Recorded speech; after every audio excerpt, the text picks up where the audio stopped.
Prensa con Gustavo Alegret.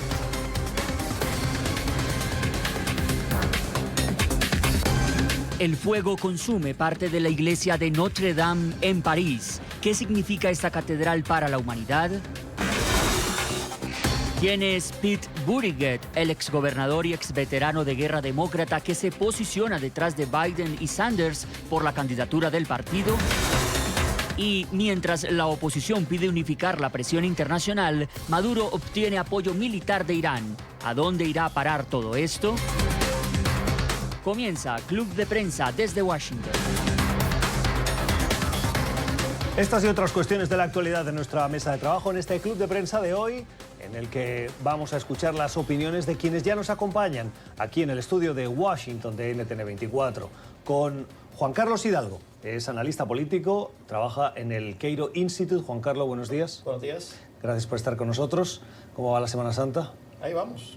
¿Es una semana más? Es una semana más. Es una semana más. Pero te tengo que decir que yo noto las calles de Washington bastante tranquilas. Es interesante porque se supone que no se celebra como se celebra en América Latina, que para la mayoría de la gente es casi que toda la semana feriado, pero para la totalidad de la población el jueves y el viernes son... Se junta el receso del Capitolio, del Congreso, el presidente se va el jueves, creo, ya a Mar-a-Lago, y coincide también el receso de las universidades. Últimamente siento que más y más gente se está tomando días libres en Semana Santa en Estados Unidos. Y con Luis Botelho, el señor Botelho es vicepresidente de Impacto y Nuevas Iniciativas del Centro Internacional para Periodistas. Luis, ¿cómo estás? Buenos días. Buenos días, muchas gracias, Staff, por la invitación. Nuevamente muy contento de estar aquí. Sí, pero tú sí trabajas, ¿no? Definitivamente. O sea, eso de la Semana Santa ya pasó a mejor vida. Por lo menos aquí en Washington, la vida continúa y más con las noticias que vamos a estar hablando. Sí, no, los medios no podemos cerrar la persiana, bajar. Ayer me decía un compañero, oye, esto en Semana Santa no hacemos programa, ¿no? Y le dije, no, sí, claro que hay programa. Sí.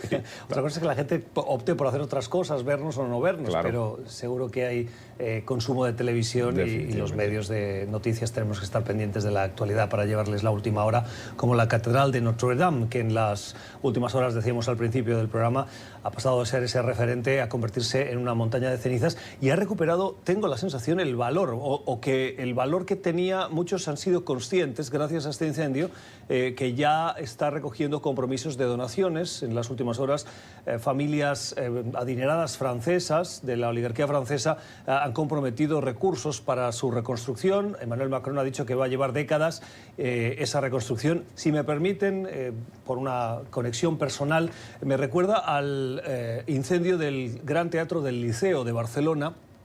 Yo estando en aquella época en la universidad, era final de los años 90, cuando se incendió, era un referente de la cultura del circuito de ópera europeo, a la altura, pues tal vez no como la Scala de Milán, pero sí como una de los templos de referencia, y que tras el incendio, su reconstrucción quedó maravillosa, magnífica. Les invito, si van a Barcelona, a que lo vean, pero abrió las puertas para que mucha gente que antes del incendio no tenía ese acceso, luego pudieran tenerlo, porque hubo aportaciones también públicas, lo cual permitió que pues los precios se popularizasen, el acceso también, etc.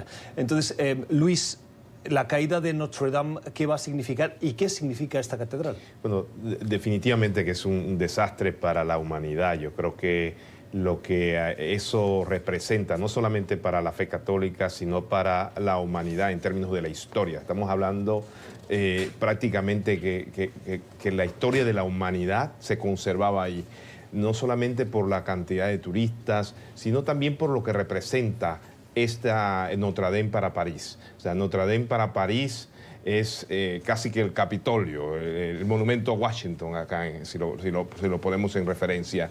Pero aparte de eso, también es un lugar donde la gente siempre va y busca consejos, busca alivio. Si viste ayer, pues grandes rezos, mientras caía la torre principal de Notre Dame. Yo creo que también tenemos que ver esto desde un punto de vista político y social.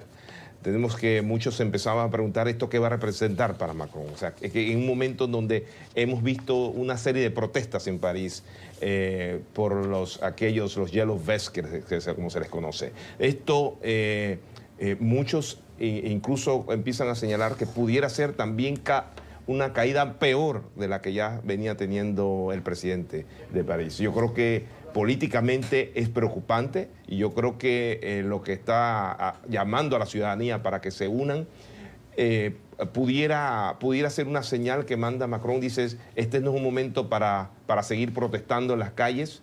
Muchas incluso de estos monumentos se han visto afectados precisamente por estas protestas. Yo creo que va a tratar de capitalizar un poco esta situación para tratar de unificar nuevamente a los parisianos. Pero es curioso esta referencia que haces a Macron, porque hay quienes también dicen que esta puede ser una oportunidad para él, para recuperar su popularidad, ponerse al frente de esa reconstrucción, que es una tragedia nacional que toca a la esencia del francés, la esencia de lo francés, y que además está muy ligado a lo religioso, a pesar de que Francia, Juan Carlos, es un país laico, pero quieras o no, ese laicismo tiene esas conexiones intrínsecas con lo religioso también. Interesante porque la catedral pertenece al Estado francés, el cual se lo da en un lease, en un alquiler sin monto a la Iglesia Católica, igual que otros grandes monumentos religiosos en Francia, como Mont Saint-Michel. Y bueno, y eso precisamente a raíz de esa naturaleza dual es que al parecer había ya problemas sobre la renovación de la catedral. La catedral, 850 años, ha sobrevivido muchos eventos, muchas guerras, revoluciones y demás, ocupación de París por los nazis, bombardeos y demás. Y bueno, venía mostrando un serio deterioro. Yo estaba leyendo de que ya en octubre este proceso de renovación en el que estaba se había hecho de emergencia, puesto que literalmente las gárgolas estaban amenazando con caerse y demás. Así que va a venirse una gran controversia entre la Iglesia y el Estado francés sobre quién es el responsable de este descuido. Uno le llama la atención porque uno piensa que estos grandes símbolos de la civilización están ultra protegidos, pero más bien se están cayendo a pedazos. Cualquier persona que ha ido a Londres recientemente ve que el Palacio de Westminster está en un proceso de renovación importante porque también literalmente se estaba cayendo a pedazos. Y bueno, y lo vulnerable que son estos edificios, ¿verdad? Incendios. Recordemos el castillo Windsor también se quemó, creo que fue en 1992. También una estructura que tenía 800 años, fue creada por 900 años, fue construida por William el Conquistador. Así que es una pena lo que ocurrió ayer, sin duda alguna, le llega a mucha gente, incluso a mucha gente que nunca pudo haber visto con sus propios ojos el interior de la catedral y demás, porque esto es un símbolo de la humanidad, es un símbolo de la civilización. Y 850 años de historia son rápidamente borrados, ¿verdad? Por un siniestro como este. ¿Puede ser más una crítica a Macron o una oportunidad para Macron? No, yo no creo que el presidente Macron se puede responsabilizar por lo que pasó. Claramente estos son situaciones donde el liderazgo particular de un político puede salir a relucir, el hecho que se hizo presente rápidamente. Igual Hollande, por mucho que se le critica a Hollande, que Hollande ha sido el presidente más impopular en la Quinta República Francesa, la manera en que se condujo durante los atentados terroristas de noviembre del 2013 fue. Bueno, se condujo de una manera bastante presidencial. Pero lo interesante también que ayer el presidente Trump aprovecha la oportunidad para mandar un tweet, casi que criticando la forma en que los bomberos en París estaban reaccionando, y la gente dice, pero es que esto no es cualquier monumento. O sea, parece que hay un protocolo que había que seguir. Ellos estaban tratando de salvar ciertas partes antes de llegar. No era posible. Aparentemente algunos pensaban que se podía tirar agua desde el aire, o sea, la cantidad de agua que iba a necesitarse era colapsada, iba a ser peor. Sí. Entonces, como comentas, estos incidentes pueden ser, como quien dice, el símbolo de una decadencia cada vez más que ya venía el gobierno por la falta de atención que se le estaba dando a la renovación de Notre Dame, pero también puede ser una forma de elevar el perfil que ya estaba mal y unificar a todos los parisianos en torno a esta tragedia. Yo creo que es probable que eso ocurra porque estamos hablando de una historia, un símbolo de la civilización. Yo creo que esto tal vez políticamente vaya a rescatar un poco la imagen de Macron. Celebro el hecho de que todas estas familias poderosas de Francia estén saliendo poniendo cantidades abismales de dinero, de 100 millones de euros por acá, 200 millones de euros por allá. No hay de otra forma. Rápidamente yo creo que ya estamos por los casi que 500 millones de euros que se han sido comprometidos para la renovación de la catedral. Habrá que ver cuánto cuesta. Yo creo que no creo que vaya a costar 1.000 millones de euros, no sé. Pero esto es interesante porque ocurre en un país en donde el papel de los multimillonarios siempre ha sido satanizado, ¿verdad? Recordemos que Hollande llegó a la presidencia prometiendo un impuesto del 75% sobre los ingresos más altos, lo cual logró que muchos multimillonarios se fueran de Francia. Así que esto también va a jugar un papel interesante que en los próximos días, meses, años, sobre qué servicio juega tener multimillonarios en una sociedad en casos como estos.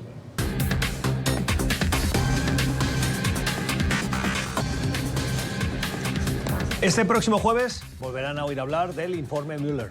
Y es que el fiscal general William Barr ha dicho que va a difundir un redactado de ese informe, que tiene hoy 300 páginas, para que el público en general y particularmente el Congreso tengan acceso al contenido. En su defensa de la transparencia, el fiscal Barr dijo que tendría que eliminar diversas partes del informe que respondan a cuestiones de investigación, a cuestiones de seguridad nacional o de inteligencia y finalmente a la protección de personas que han sido investigadas y que finalmente no han sido ni encausadas ni imputadas y por lo tanto hay que defender su honorabilidad. Con estos criterios, el Congreso espera ese informe que va a ser difundido en las próximas horas. William Barr dice que lo va a hacer defendiendo, como decíamos, la transparencia, pero en las últimas horas también hemos conocido una encuesta que revela lo siguiente: el 56% de los encuestados, de los ciudadanos estadounidenses, dice que cree más al informe Mueller que al presidente Trump y solo el 33% a la inversa. Creen más al presidente Trump que lo que pueda decir el informe de Robert Mueller. Juan Carlos. No se termina esta saga. Qué impresionante. Ya sabemos lo que va a pasar. Mueller va a entregar un reporte donde va a haber omisiones. Los demócratas van a decir que no aceptan que no les entreguen el reporte en su enteridad. Y van entonces a mandar algún tipo de acción, van a iniciar algún tipo de acción legal para que les entreguen todo el informe. Ahora bien, yo no entiendo por qué no se le puede entregar todo el informe al Congreso, ya que los miembros del Congreso, por lo menos los de los comités de inteligencia respectivos de la Cámara y el Senado, tienen acceso a información confidencial, privilegiada, de seguridad nacional, que uno pensaría que si este reporte tiene algún tipo de esa información se puede compartir con estos mismos miembros del Congreso. Ellos no pueden revelar estas informaciones. Más de una vez nosotros vemos entrevistas aquí en Washington con miembros del Senado, de la Cámara, que están en estos comités y ellos en repetidas ocasiones dicen no tengo la facultad de revelar estos detalles. Así que no entiendo por qué con ellos no se puede compartir todo el reporte. En fin, sabemos de que se va a entregar una versión editada, los demócratas van a decir que no es aceptable, van a iniciar acciones legales y esto se va a ir entonces a un proceso en las Cortes, que no sabemos en qué va a terminar, mientras que yo creo que el resto del país, fuera de Washington, quiere pasar la página con el tema de la investigación rusa. Yo creo lo mismo, yo creo que estamos en un círculo vicioso ya y se va a estar utilizando como una pelota política, sí, como lo mencionas. Yo creo que si no se entrega todo, va a abrir, como que dice, una caja de Pandora de especulaciones. Y Washington le encantan las especulaciones. Claro. Ahí vamos a empezar va a empezar la campaña política. O sea, ya la campaña política está. Yo creo que va a extender esa campaña política. Y el no hacerlo público, yo creo que al presidente Trump le conviene que salga público. Porque si ya la mayoría del establishment en Washington cree que lo que hizo Mueller es lo mejor, todo el mundo le cree, pues a él le conviene que salga y no lo culpan. Ahora, lo que dijo el fiscal general Barr en aquella auditorio en el Congreso, de que sí hubo espionaje, me parece que fue un poco medio imprudente esto, y es lo que ha generado también este morbo alrededor de este reporte de Mueller. Las declaraciones de Barr en los últimos días han minado su credibilidad. Han sido como erráticas, ¿verdad? Porque las declaraciones a las que haces referencia, Luis, fueron frente a un comité del Congreso en el que le preguntaron, ¿cree usted que hubo espionaje en la campaña de Donald Trump durante las elecciones? Que esta es una de las acusaciones no fundadas y repetidas sin pruebas por parte de la campaña de Trump, de que se le espió durante esa campaña por parte de las agencias de inteligencia y particularmente del FBI. William Barr, cuando uno ve esas declaraciones, está dubitativo. 2 veces parece que va a responder, pero no responde, y en una tercera dice, bueno, yo creería que sí, pero no lo dice con contundencia. Y ahí abre la caja de Pandora para la especulación y para darle la razón al argumento en el que Trump se ha acogido en las últimas horas para decir, lo ven, sí hubo espionaje, yo soy la víctima. Recordemos que la figura del Procurador General aquí en Estados Unidos, si bien es un miembro del gabinete nombrado por el presidente, tiene que actuar con independencia de este. Y esto es precisamente lo que dio paso a toda esta saga. Trump demanda lealtad absoluta de sus miembros de gabinete, de la gente que está debajo de él. Eso llevó al despido de Comey, que supuestamente se rehusó a dar esa muestra pública de lealtad, y eso entonces llevó a la apertura de toda esta investigación. Durante toda esta investigación, en repetidas ocasiones, Trump mostró su disgusto con su procurador general de ese momento, Jeff Sessions, porque se abstuvo de involucrarse de ninguna manera en dicha investigación. Y bueno, apenas pudo, Trump despidió a Sessions, nombró a Barr que ejerció este cargo durante la presidencia de George Bush padre, venía con buenas credenciales, pero en los últimos días ha empezado a dar estas declaraciones y estas actuaciones que han empezado a minar y han empezado a llevar de que él está actuando no como el Procurador General de Estados Unidos, sino como el Procurador General de Donald Trump. Parece que también ya había hecho algún tipo de comentario anteriormente a ocupar el puesto que indicaba algo de desconfianza por todas las investigaciones que estaba haciendo Mueller. Entonces, a esto le agrega lo que acaba de comentar, y no solamente eso, sin haber analizado todo el informe, ya dice, tal vez lo libere, pero va a estar todo redactado. Sí. O sea, lo llenó totalmente de especulaciones y de dudas que definitivamente va a ser utilizado políticamente. Yo creo que desafortunadamente el trabajo que hizo Mueller realmente va a ser ineficaz en el término de llevar a hacer justicia en las áreas en que realmente hubo algún tipo de problema o algún tipo de conflictos de intereses, porque aquí no hubo nada ilegal, como dice Mueller, pero sí hubo señales y actuaciones de funcionarios que en aquel momento participaban en la campaña del presidente Trump, de que pudo haber enviado unos mensajes conflictivos. Yo creo que desafortunadamente se ha politizado. Y yo creo que eso al final le ayuda al presidente Trump. Es curioso porque cuando Barr manda la carta al Congreso de 4 páginas diciendo aquí no hay nada que ver aquí, ¿verdad? No se encontró prueba de colusión, ni de conspiración, ni de coordinación con la campaña de Trump, entre la campaña Trump y Rusia. Y bueno, el tema de la obstrucción de la justicia no queda como claro, si sí ni no. La mayoría de los actores tomaron eso como cierto. O sea, inmediatamente los republicanos empezaron a bailar sobre la tumba del reporte. Sí.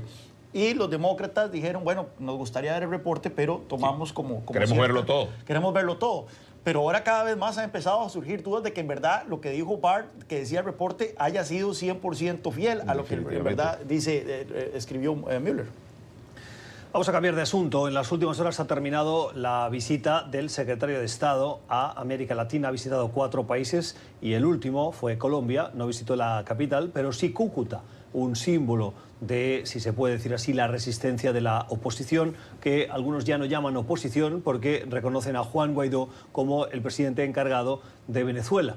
En cualquier caso, en esa visita a Cúcuta, que es una ciudad fronteriza con con Venezuela, perdón, Mike Pompeo estuvo acompañado de Iván Duque. Diversos elementos nos deja esa visita. Uno, el del Grupo de Lima, que ha reforzado su compromiso para seguir luchando y unir fuerzas. En palabras de Sebastián Piñera, el presidente chileno, dijo que este grupo de Lima y el grupo de contacto, el grupo de Lima es los de América Latina, el de contacto es el de la Unión Europea, tienen que unir esfuerzos porque el llamado lo hace Sebastián Piñera, parece que cada uno va yendo por su propio lado. El grupo de Lima con presión, el grupo de contacto con diálogo. ¿Y dónde está el punto de encuentro, Luis?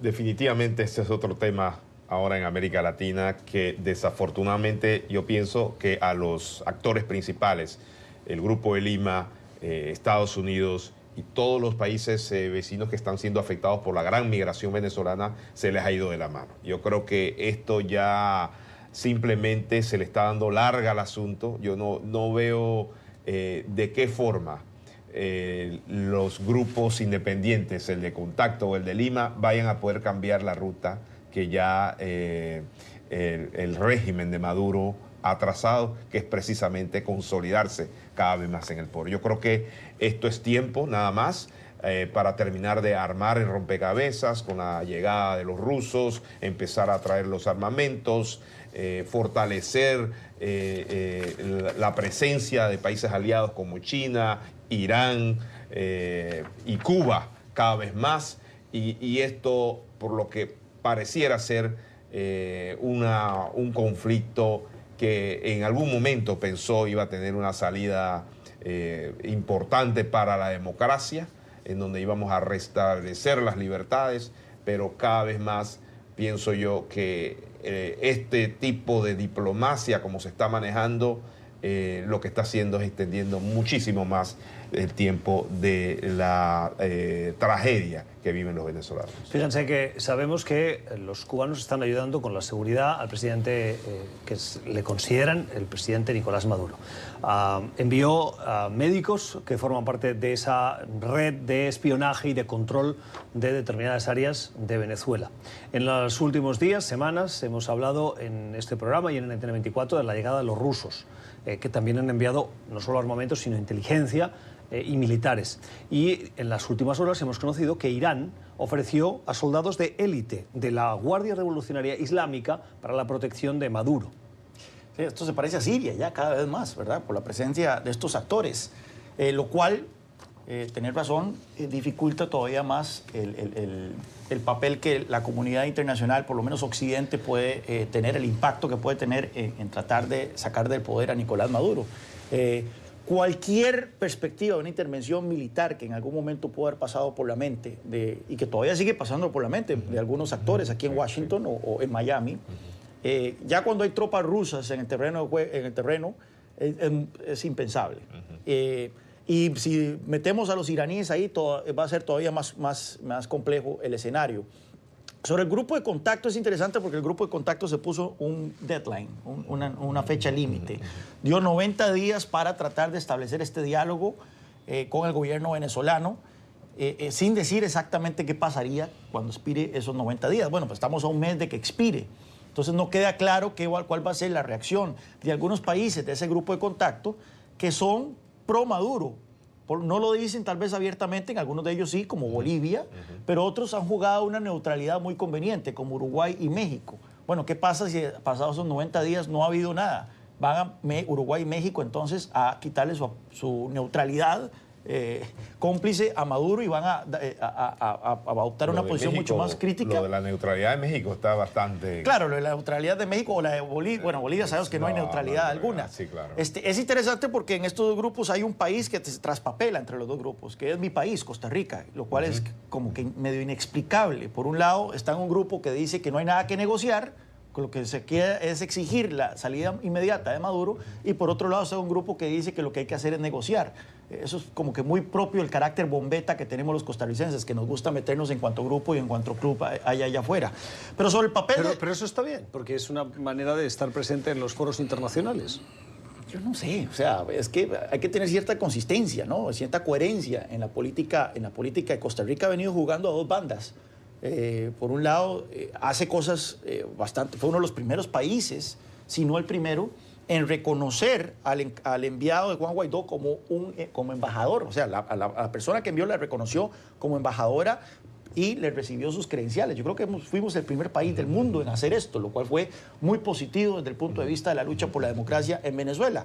Pero ¿qué ocurrió inmediatamente después? Cuando la embajadora reconocida, habiendo entregado sus credenciales, va y toma la posesión de la embajada en San José, el gobierno de costarricense la reprime, o sea, la castiga verbalmente y la obliga a devolver las llaves de la legación diplomática a los funcionarios de Maduro. Bueno, hay que decir, Juan Carlos, que antes de que este episodio sucediera, en redes sociales hubo diversas denuncias de que se estaba produciendo como una especie de asalto, de vaciado de esas delegaciones, de materiales, de muebles, y eso tal vez pudo ser un elemento que llevó a esta persona a La Convención tomar de esa Viena. La decisión. Convención de Viena establece muy claramente que una vez que un presidente le recibe las credenciales a un diplomático, ese embajador ya es el representante legítimo de su país y la embajada no le pertenece al gobierno costarricense, le pertenece al gobierno venezolano y por lo tanto la embajadora tenía todo el derecho de apersonarse y hacerse con el edificio. Entonces Costa Rica ha venido jugando este juego de dos bandas que es inexplicable. Pero no solamente Costa Rica, muchos países en la región han estado...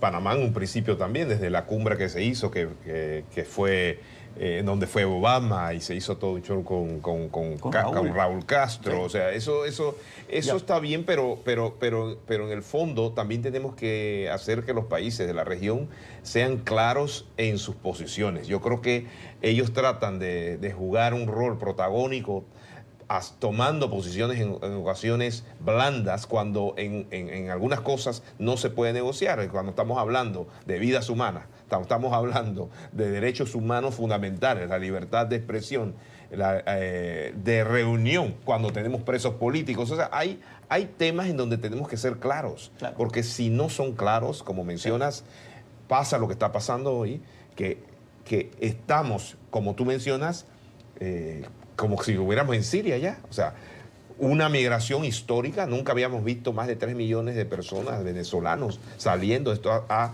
rebasado incluso la capacidad de los países vecinos como Colombia, Ecuador, y solo se va a poner peor. O sea, los estimados de las Naciones Unidas dicen que este año 2 millones de personas podrían salir de Venezuela. Y yo pienso que desafortunadamente la comunidad internacional y esas posiciones como la que tú has mencionado han cultivado, nos ha llevado a esta situación. Sí.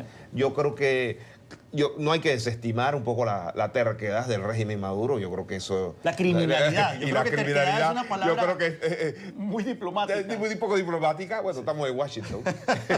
Pero desafortunadamente la comunidad internacional yo creo que ha fallado nuevamente. Ahora, hay que reconocer la labor que ha hecho la Comisión Interamericana de Derechos Humanos, sí. que sea realmente, yo creo que en un principio dio la cara y que trató de salvar la situación. Por lo menos yo creo que alertó a la comunidad internacional, especialmente en América Latina, de la atención de los problemas, porque esto no viene de ahora, o sea, esto tiene años. ¿Creéis que las sanciones es el camino a seguir? Lo digo porque en las últimas horas el gobierno de Canadá ha anunciado nuevas sanciones, en este caso a 43 altos funcionarios venezolanos, entre los que se incluyen gobernadores, y estos 43 se suman a una lista de 70. Las sanciones incluyen la congelación de activos y la prohibición a los canadienses de realizar cualquier transacción financiera con personas específicas. Canadá ha sido silencioso pero constante y contundente. Muy interesante, porque es un gobierno del Partido Liberal, es un partido centrista, no se le puede acusar a Justin Trudeau de ser un derechista, ¿verdad? Conservador. Sí, estas sanciones son totalmente justificables. Recordemos que son sanciones individuales a personas específicas, a figuras específicas del régimen, en donde el gobierno de turno le dice: usted no puede tener activos en este país, usted no puede hacer transacciones comerciales con... ¿Tan relevante es Canadá para Venezuela? O sea, en Estados Unidos puedo entender que sea importante. No sobre sabemos, todo o sea, en Montreal y en Toronto hay un sistema financiero importante. Estas sanciones tienen que hacerse concertadas, porque si no, incluso con Estados Unidos, con todo su músculo financiero, con todo su músculo y poderío financiero, tienen una capacidad limitada. La gente puede sacar sus activos y llevárselos a Europa, o se los puede llevar a Suiza, o se los puede llevar a otras partes. Ahora bien, como he dicho en este programa ad nauseam, no podemos hacernos ilusiones de que un régimen tan criminal, tan sátrapa, va a salir del poder simplemente por presión internacional. Yo lo he dicho en muchas ocasiones que esto es un trabajo que eventualmente tiene que caer en manos de los venezolanos en Venezuela y lamentablemente conforme los días pasan, las semanas pasan, los meses pasan, vemos de que el pueblo venezolano, si bien está saliendo a las calles en grandes manifestaciones y de todo, son manifestaciones mayormente pacíficas que no le están haciendo mayor cosquilla al régimen. Sí, no, yo creo que esto, desafortunadamente, las sanciones son importantes. Yo creo que, pero más que afectar a la élite, yo creo que ya la élite aseguró sus bienes, quién sabe dónde. Acuérdate que está todo el sistema de offshores y sacan su dinero. Además, sus familias intentaron salir. Algunas las enviaron a Estados Unidos. Estados Unidos los detuvo en Miami, no los dejó entrar. Entonces, yo creo que desafortunadamente las sanciones en este momento a los individuos se queda en prácticamente en una sanción internacional, moral, porque creo que efectivamente no tendrá el impacto que se requiere. Tal como hemos dicho, yo creo que cada vez más que se afianza el régimen de Maduro en el poder, una salida diplomática cada vez la veo menos posible. Yo creo que, como se acaba de mencionar, va a quedar en manos de los venezolanos de ver de qué manera. Desafortunadamente, el pueblo venezolano es un pueblo desarmado, es un pueblo muy noble. Yo, como panameño, te puedo decir, cuando teníamos al dictador Noriega, tampoco, era muy poco lo que se puede hacer. En esos momentos uno se siente muy frustrado, empieza la migración que ya estamos viendo y desafortunadamente, si no se puede organizar el pueblo venezolano de una forma coordinada y que desafortunadamente haya que derramar sangres, va a ser muy difícil a estas alturas. Hablaba con algunos militares que se voltearon al difunto dictador Noriega en aquella época que estábamos antes de una invasión a Panamá, y me decían, ningún militar venezolano se va a voltear. Ya ellos están sumamente comprometidos con la corrupción, con el crimen organizado que se ha tomado el Estado en Venezuela, y eso es muy difícil que ellos digan ahora nos vamos a voltear. Y quienes intenten hacerlo van a sufrir serias consecuencias. Sí, bueno, es que ese es el problema. Esto es un régimen criminal en todas sus estructuras, ¿verdad? Y vemos que en lo que va del año se reporta que hasta 4.000 soldados venezolanos han desertado y se han ido a Colombia, pero hay reportes de que los familiares de esos soldados han sido sujetos a todo tipo de vejaciones, incluso tortura. Entonces, el costo, incluso de aquellos que quieran darle la vuelta a Maduro, es enorme. Las opiniones hoy en nuestra mesa de trabajo de Juan Carlos Hidalgo y de Luis Botello. Vamos. Tiempo para el análisis ahora de la campaña estadounidense. Estamos en precampaña, una precampaña que parece nunca terminó después de las últimas elecciones. Y no hablo de las de medio término, sino de las presidenciales. Pero se acelera esa recta. Este año hay primarias, particularmente en el Partido Demócrata, y parece que también las va a haber en el Partido Republicano, porque en las últimas horas hay voces dentro del Partido Republicano que han dicho que le quieren disputar la nominación para las elecciones de 2020 al presidente Donald Trump, que yo no sé si le hacen más un favor a Trump que intentar disputarle, porque el liderazgo está internamente, al menos, bastante consolidado. Pero en el ala demócrata, dos elementos para esta mesa de debate. Uno, la capacidad de recaudación. ¿Quién lidera esa capacidad de recaudación dentro de los demócratas? Bernie Sanders y Elizabeth Warren, figuras que forman parte de ese espectro más socialdemócrata, o como llaman en Estados Unidos, de la izquierda radical dentro del Partido Demócrata, llámenlo ustedes como quieran, pero esas dos figuras que parece que están teniendo mucho éxito. Leí este fin de semana que Bernie Sanders está cortejando a los votantes de Donald Trump en el cinturón del óxido, en los estados que fueron definitivos para la victoria de Donald Trump, los estados del norte de Estados Unidos, Michigan, Wisconsin, Ohio. Esto por un lado, y por el otro, la figura de Pete Buttigieg. No sé si lo pronuncio bien, porque hay todo un debate sobre cómo se pronuncia este apellido, este exgobernador, figura demócrata, joven, que está abriéndose camino y que además reclama la renovación, él como figura joven, Juan Carlos, dentro del partido, para que haya una renovación de la clase política estadounidense. Bueno, estamos todavía muy lejos de la primera primaria, que va a ser, yo creo que la primera semana de enero. Así que muchísimas cosas pueden cambiar. Todavía hay un big dog que no ha entrado a la carrera, ¿verdad? Como se puede decir, que es Joe Biden y el efecto que Joe Biden pueda tener en esta competición. Sin embargo, se perfila de que Bernie Sanders va a ser uno de los grandes contendientes por la nominación, lo cual va a generar todo un debate sobre hacia dónde va el Partido Demócrata, ¿verdad? El otro día estaba viendo yo encuestas de que si bien un 57% de los demócratas tienen una visión favorable a la palabra socialismo, no socialdemócrata, socialismo, un 50% del electorado y una mayoría de los independientes dicen que jamás votarían por un socialista. Y Bernie Sanders es un autodeclarado socialista. Ahora bien, podemos entrar de que es un socialista a la usanza europea y demás, pero lo cierto es que las posiciones de Bernie Sanders son radicales para el electorado estadounidense. Mientras tanto que Buttigieg es una bocanada de aire fresco dentro de esta carrera demócrata, 37 años, un Rhodes Scholar, graduado de Harvard y Oxford, habla 7 idiomas. Ahora ayer salieron videos de él hablando en francés sobre la tragedia de Notre Dame. También han salido videos de él hablando en español, y un buen español. Él se autoenseñó noruego para poder leer a su autor favorito en su lengua natal. Es un superdotado. Y con un récord centrista. Él no se describe como socialista. Él dice que él quiere un capitalismo democrático. Por supuesto, mucha de la conversación sobre él va a girar sobre el hecho de que él es gay, que está casado. Sin embargo, también es cristiano y muy religioso, veterano de guerra. Él dice que si es electo presidente va a llegar con mayor récord, experiencia militar que nadie desde George W. Bush, el padre, ¿verdad? Casi que en una generación. Es un candidato formidable que hay que ponerle mucha atención porque van a ser dos visiones muy contrastantes de lo que es el Partido Demócrata. Si Joe Biden no entra, yo creo que la nominación podría irse a esas dos figuras. Por un lado, casi que un octogenario socialista, mientras que por otro lado tendríamos un millennial que abraza una visión un poco más moderna y más apegada a la realidad Antes de darte la palabra, Luis, has hecho referencia a la orientación sexual de este candidato. La verdad, personalmente creo que es irrelevante. No, yo también. Porque cuando una persona no es homosexual, no decimos que es heterosexual.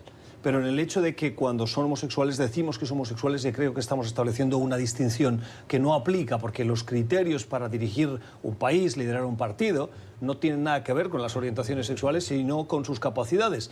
Y veo que la prensa está poniéndole mucho el acento en ese punto en particular, a cual periodísticamente como me resisto a que ese sea un punto, no sé si a favor o en contra, depende de quién lo lea, del haber o de las características de este candidato. Pero volvemos volvemos al tema, por ejemplo, cuando Obama era candidato. Era el primer afroestadounidense con posibilidad de llegar a la Casa Blanca. Entonces, eso fue el énfasis. Y fue un énfasis, porque es una cuestión que no es posible ignorarlo. ¿Deberíamos juzgar a Obama por el color de su piel o por el carácter de su personalidad y sus credenciales? Yo creo que por el carácter de su personalidad y sus credenciales. Y resulta ser un presidente, ya viéndolo en perspectiva, bastante decente dentro de lo que hemos tenido en los últimos años. Igual Buttigieg, o sea, sin duda alguna va a haber una conversación sobre su... Buttigieg tiene más credenciales que Obama. Obama era un senador de medio término, no concluyó su mandato. Y antes que eso, ¿qué había hecho en política? Había hecho acción social en Chicago, o sea, era un recién llegado. Pero yo creo que es cierto, yo creo que como periodistas no podemos tampoco ignorar la tradición de este país en donde apenas empieza a discutirse estos temas, ¿no? De la comunidad LGTBIQ en Estados Unidos, que si bien es cierto ha sido un grupo minoritario y que no se les ha dado los derechos como se merecen, ¿no? En una sociedad. Igual ocurrió con Hillary. La primera mujer. Eso era el titular de todos. Pero Hillary tenía unas credenciales que probablemente es la persona más capacitada. Pero su género era un issue. Pero el género era un issue porque no ha habido una mujer presidenta. Entonces, si hablar de Buttigieg y no comentar su orientación sexual, yo creo que estaríamos ignorando un elemento que definitivamente, tal vez para muchos de nosotros es irrelevante, pero para una gran cantidad del electorado es muy importante. Es interesante porque yo he venido siguiendo sus entrevistas casi que religiosamente. O sea, ¿Los de Pete Buttigieg? Sí, es el candidato que más me gusta allá afuera. Y me encantaría verlo en un debate con Donald Trump.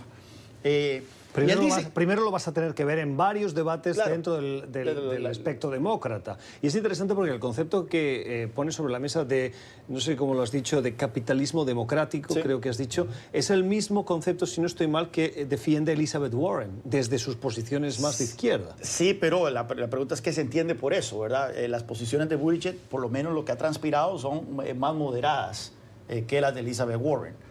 Pero va a ser interesante precisamente, la campaña va a ser más interesante eso porque están las cuestiones de forma, como estas que estamos discutiendo, que el tipo es políglota, que, claro, que es gay, etcétera, además. Pero también van a estar las cuestiones de fondo, la sustancia.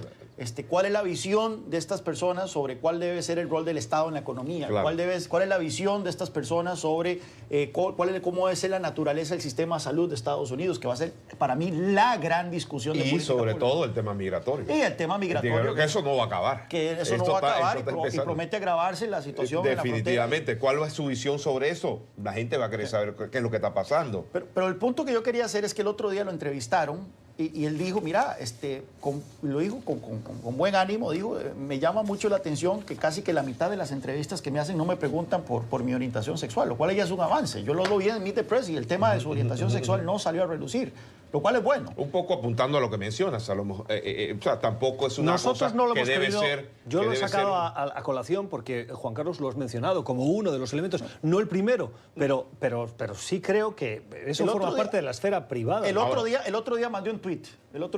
Y puse, tenemos que aprender a pronunciar este apellido porque este candidato se perfila como el más sólido allá afuera en los candidatos demócratas. Y pongo Rose Scholar, graduado en Harvard, graduado en Oxford, políglota, veterano de guerra, alcalde de una ciudad de 200,000 habitantes, con un buen récord de haber agarrado una ciudad que venía cayéndose y de darle un giro y demás. Y lo dejé ahí. Inmediatamente, que fue lo primero que empecé a recibir de respuestas, se te olvidó decir que es gay. Bueno, sí, pero ve, como sí le importa. Claro. Alguna gente es un factor que no podemos ignorar. Y va a ser un factor importante, especialmente si su perfil sube, como pareciera ser, va a ser un contendiente muy competitivo.